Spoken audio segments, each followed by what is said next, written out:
necessary.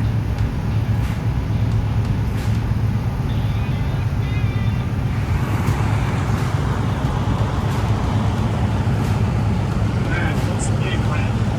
Well, we got 2-lap qualifying, right?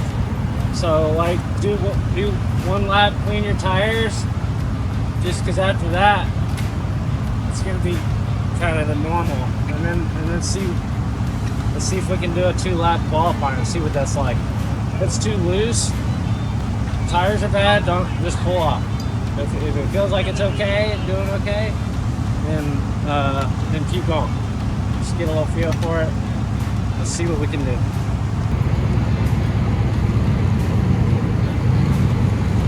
Putting gloves,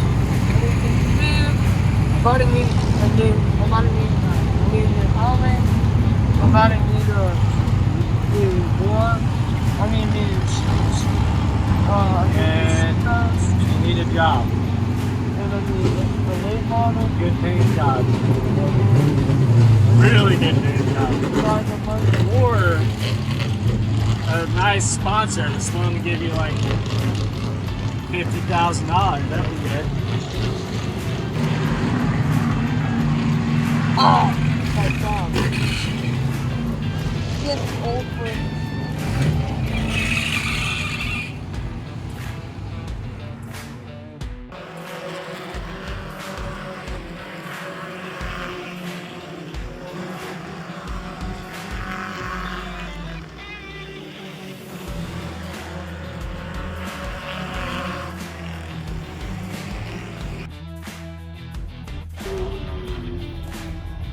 out here at Hickory Motor Speedway. We just went out for practice. Our car is really fast. I'm pretty sure we practiced P1, but another top competitor didn't have his transponder on, so we're not really sure. The car felt great. It rotated through the turn. I can drive it in. I can get on the gas early. We're about to go out for second practice in probably about 30 minutes, and we'll see how the car is in, and I'll let y'all know.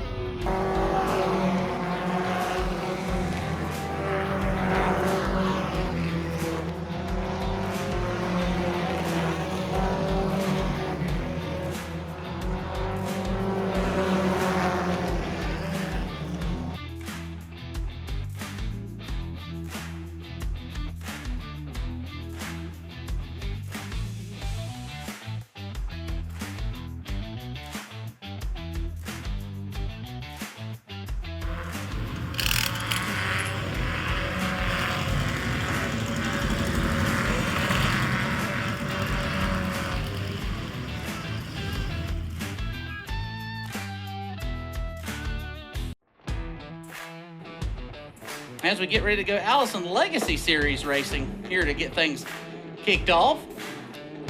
Go ahead and set the field for you. Chris Torrance from Hickory, North Carolina, starting shotgun on the field in the number 60 machine. Looks like we've actually had another one come in. Brian Miller in the number 2. He'll be starting shotgun on the field, so sorry about the miscue there, race fans. Chris Torrance to his inside. Outside row number 4, Logan Campbell from Catawba, North Carolina. In the number 18 machine is inside Bryson McGee from Rural Hill, North Carolina. That'll bring us up to row 3 from Catawba, North Carolina. We'll find the 55 machine of Riley Campbell. And to their inside from Burgall, North Carolina, the number 23 of Eric Miller. Andrew Gibson comes to us from Greensboro, North Carolina, driving the number 10 machine. He'll be starting P4.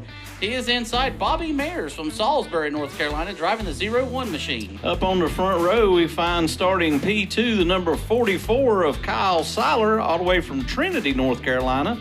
And to their inside from Randleman, North Carolina, our pole sitter, the number 5 of Weston Freeman. Weston Freeman, his second time getting a pole award here in the Allison Legacy Series for the season. He comes into tonight's racing action the points leader in the division.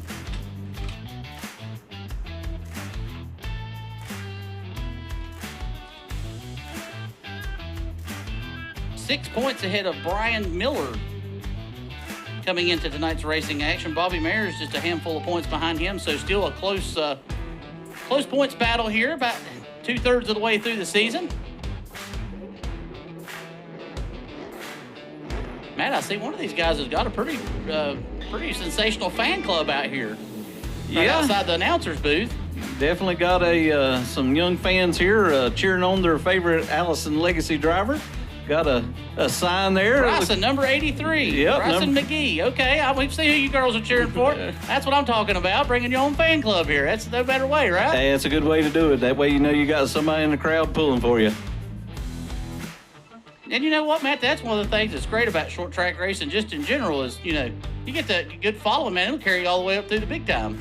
Kel, don't look now, but I think we're getting ready to go racing. Looks like our Hummer Pace vehicle is making that hard left turn, and we're getting ready to go racing.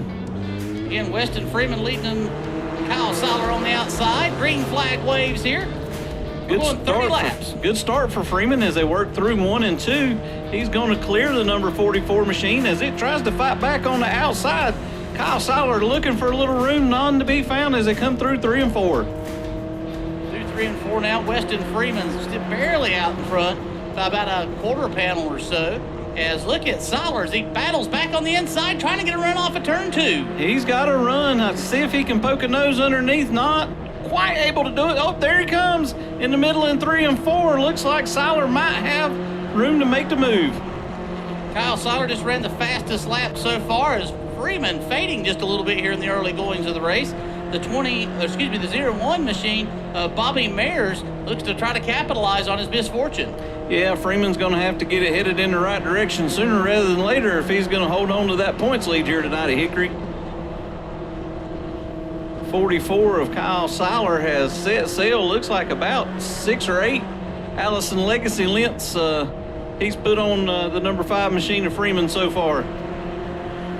And last couple times by, running almost full 0.2 of a second faster, so he has got a bullet here in the early goings, does Kyle Soller. Yeah, we'll see. Still early on in this race.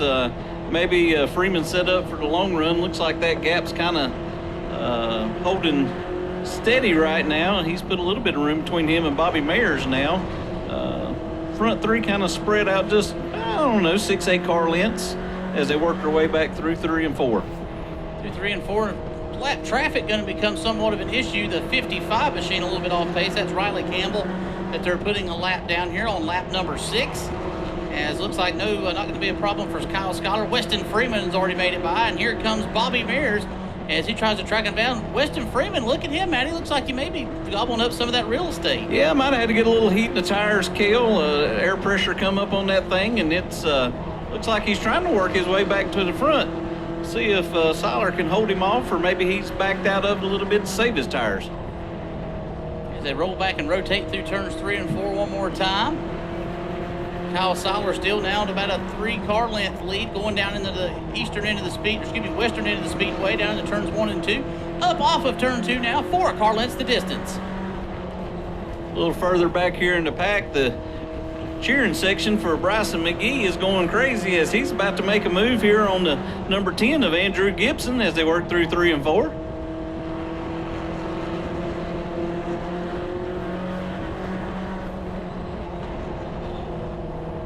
There goes McGee looking underneath. Gibson unable to pull off the pass as they worked out of 2, coming back down to 3 and 4. Still nose to tail for those guys. Yep, great battle here mid-pack again, like you said, Matt. That's Eric Miller, Andrew Gibson, and Bryson McGee as they roll through turns 1 and 2. The 10 car looks like he's got a run coming off of turn number 2. Yeah, if you're sitting at home just joining us, you're looking at the battle for 4th, 5th, and 6th place on the racetrack right now. Looks like Gibson's had a nose under, unable to do anything with it as they work back through 1 and 2. Another good run for Gibson off of 2. See if he can maybe take a look under going through 3 and 4. As Gibson rolls it down on the bottom of the racetrack, he looks like he's got great rotation, but just struggles a little bit with forward bite as he gets off of turn 4 and turn 2. As they roll back down into the western end of the speedway.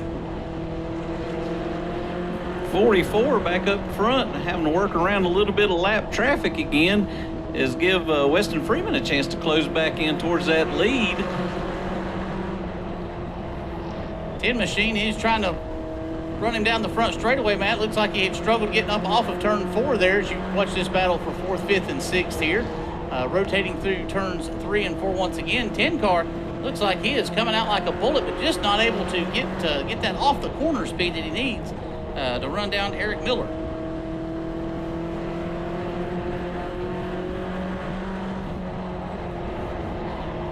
It looks like that 4th and 5th place cars are pretty evenly matched right now, Cale.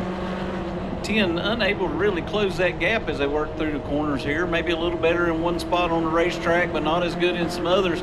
Closes it down to about a car length as they work their way back towards 3 and 4. And that is a battle we've been watching for the last handful of laps. Man, he is right on the back bumper of that race car, trying to move around and find a way around him. Again, these cars here rely heavily on that energy generation, not letting out of the gas. And looks like that is something that they may both be struggling with a little bit now as they've gotten those tires hot and greasy. Yeah, momentum is king for these guys. They try to keep them wound up all the way around this racetrack. Doing a pretty good job. Everybody is working around some lap traffic now. The 23 of Eric Miller does a good job getting by. So does Andrew Gibson. They continue their battle as they come off of 4. Now back down in the turns 1 and 2, still just a half of a car separation. The 10 gets a good run coming off of 2 this time, closes that gap a little bit, but still not able to really shoot in and try to put that fender in there. About as close as he's been all race long, still trying to find a way to get underneath that number 23 of Miller. Still unable to do it as they work their way through 1 and 2. See if he gets another big run off of 2 this time, Cale. Tries to generate that run. Looks like he may actually suffered a little bit there, Matt, as he backed off a little bit and lost a couple car lengths, but right through the center of 3 and 4, he's able to suck right up, back up on the back bumper of Eric Miller going into turn 1. Oh, big run this time for the 10 car off of turn 2. Definitely got up alongside of him. Can he make the pass as they work through 3 and 4 this time? Through 3 and 4, the 10 trying to shut the door on the 23. The 23 tries to cross over. He's going to dart in down on turn 1. Unable to get back alongside of Andrew Gibson this time by. We'll see now that Gibson's made the pass if he can move his way forward and pull away from the 23, or if they'll keep racing as things go on. Oh, the 10 car goes around hard into the wall. Backs it in, caution on the track. Down the front straightaway as he goes, and it looks like, man, I can't really call what happened. There's a single car accident. The 60 looks like he just tries to check up and keep from hitting him broadside. That brings out our first Carolina Cat caution of the night here with just 8 laps to go. As the wheel and safety lights are extinguished. We're going back green flag racing for 8 laps here at America's most famous short track to start things off tonight. Cale, be anxious to see here with Weston Freeman starting on the outside of row 1 if he can do anything with Seiler. He'd been able to keep pace with him. Be interesting restart here to see. I think it's going to go a long way to decide who wins this race tonight. Everybody inside the Jeff Kincaid restart zone. Kyle Seiler back down on the loud pedal with Weston Freeman on the outside. 2 by 2 darting off into 1 and 2. Good restart for both the guys on the front row. Looks like Freeman is going to squeeze in behind Seiler and see if he can do anything with him coming off of turn 4. Bobby Mayer's right there also, Cale. Got a good 3-way race here for the top spot. Yeah, Bobby Mayers looks like his car's still hooked up pretty good on the bottom side as he gets a great run off of turn number 2 and tries to run down Weston Freeman to see if he can't wrangle that second place position away from him. It looks like Kyle Seiler, he may have his set on go baby go, because he is really getting it going out there. About 2 car lengths the distance between he and second place now. Yeah, got a little wide there through 1 and 2. Don't know if that was by design or if the car washed up a little bit, but don't look now. Freeman's still there, about a car length in between them as they come through 3 and 4. Coming to 5 to go, being shown by flagman Scott Herman atop the Gardner Group flag stand down into turns 1 and 2. Definitely can see 3 different, very distinctive lines that all 3 of the top spot drivers are racing, Matt. It's kind of interesting at the moment. Yeah, everybody's searching for a little faster way around Hickory Motor Speedway and are running out of time to find it right now if they're going to do anything with the leader, Kyle Seiler. But you got to keep looking for that faster way around if you're going to try to advance your position. Looks like the 10 car is back on pit road. Andrew Gibson coming to the attention of his crew as the laps wind down here. Back up front, Seiler still showing the way. Freeman and Mayer in tow, hoping that he makes some sort of mistake as the laps wind down here. Gonna get the one to go the next time by. Looks like everybody's kind of content to run nose to tail as they work through 3 and 4 this time by to get the white flag. Seiler's race to lose. Freeman behind him, hoping he makes a mistake. Bobby Mayer's hoping that maybe the two of them get together and he can sneak away with a win. Leaders work back through 3 and 4. The 60 machine way up high, giving them plenty of room. Winner tonight is going to be Kyle Seiler, followed by Weston Freeman and Bobby Mayers. Those will be your podium finishers here at Hickory Motor Speedway for the Allison Legacy Series. As we go back here to get a word with Weston Freeman, who set it up on the pole. Had a great, we're getting ready to get way here. We didn't even win anything. But tell us about it. What else did you need to try to get up there and challenge for that win and get yourself one tonight? Well, we forgot our jetting at the shop. We were a little bit too rich. We ran the best we could, kept the second place car. It was hard to keep the car in front of Bobby. I was having to push it as hard as I could. I'd like to thank my mom and dad for helping at the shop and getting this thing hooked up. Thank my sponsors, Elite Racing Fab and CCI, and it was a good race. Congratulations on a strong P2. Thank you. Weston Freeman, your points leader, coming out of Hickory Motor Speedway with a good, solid finish here tonight.